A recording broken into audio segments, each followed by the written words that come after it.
하나님의 말씀을 열왕기상 4장에서 보시겠습니다. 열왕기상 4장입니다.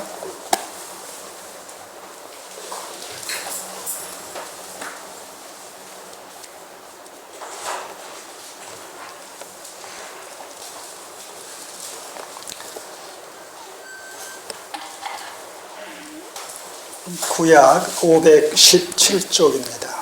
517쪽 열왕기상 4장 20절에서 25절까지의 말씀입니다.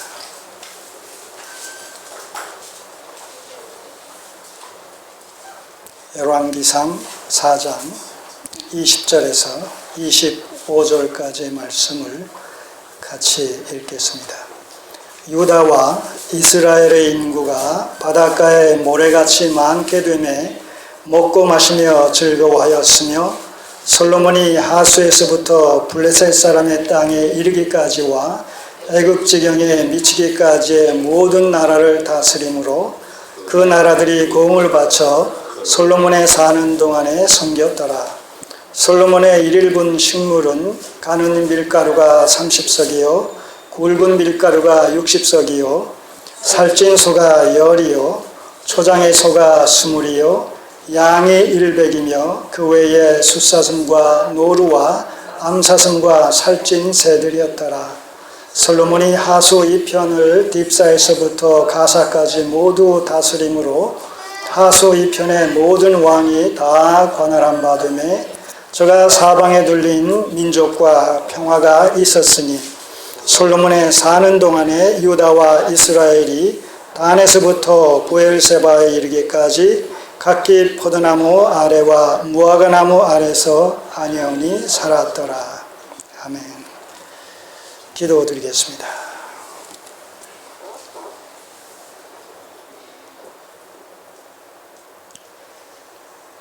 아버지 하나님께서 이스라엘을 하나님의 구속의 경륜 속에서 계시의 도구로 사용하신 사실을 또 오늘 본문의 말씀을 통해서 다시 한번 구체적으로 확인하게 됩니다.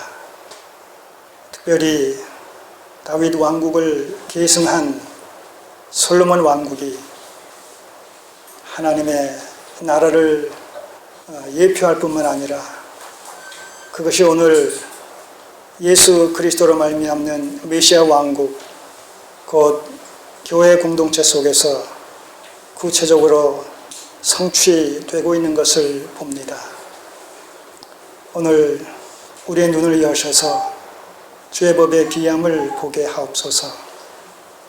아버지 하나님의 구속의 경륜이 세상 역사를 방편 삼아 특별히 이스라엘의 역사를 도구 삼아 어떻게 진행되는지를 다시 한번 재확인하는 가운데 우리의 믿음을 다짐하며 우리의 남은 생애를 어떻게 지혜롭게 경영해 나갈 것인지 그 해답을 찾을 수 있는 은혜의 시간들이 되게 하옵소서. 예수님의 이름으로 기도드립니다. 아멘. 메시아 왕국의 예표인 솔로몬 왕국, 메시아 왕국의 예표인 솔로몬 왕국이라는 제목으로 4장 전체를 개괄하는 가운데 오늘 특별히 20절에서 25절 사이에 있는 이 말씀 속에 담겨진 이 구속사적인 의미를 좀 더 구체적으로 전체화의 맥락 속에서 살펴보도록 하겠습니다. 왜 제가 역대기를 계속 살펴보는 가운데 오늘 열왕기상으로 갑자기 방향을 전환을 했느냐 라면 이 역대하를 잠깐 여기 손을 넣으시고 역대하 1장을 한번 보세요.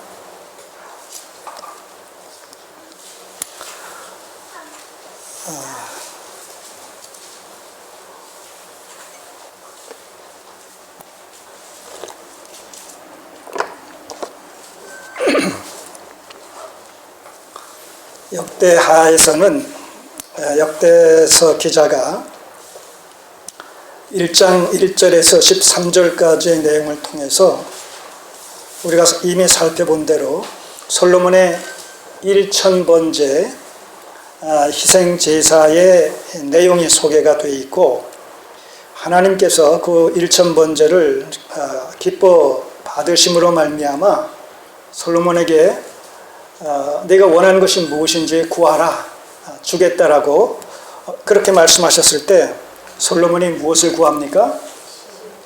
지혜를 구합니다. 자기의 일신상의 어떤 유익이나 아니면 현실을 살아가는 데 필요한 어떤 복을 또는 필요를 구하는 것이 아니라 하나님의 나라, 곧 신정 왕국의 왕으로서 하나님의 뜻을 받들어야 되기 때문에 하나님의 나라를 하나님의 기뻐하시는 뜻 가운데 통치하기 위해서는 지혜가 필요하다. 하나님의 뜻을 분별할 수 있는 지혜가 필요하기 때문에 지혜를 주옵소서 이렇게 구했습니다. 이 열왕기서 기자의 내용을 살펴보면 하나님께서 그 솔로몬의 지혜를 구한 그 기도가 그렇게 마음에 흡족하셨다고 이렇게 기록이 되어 있습니다.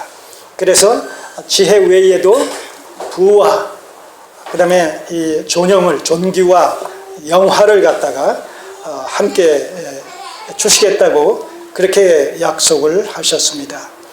자, 역대서 기자가 그러한 내용들을 13절까지 기록을 합니다.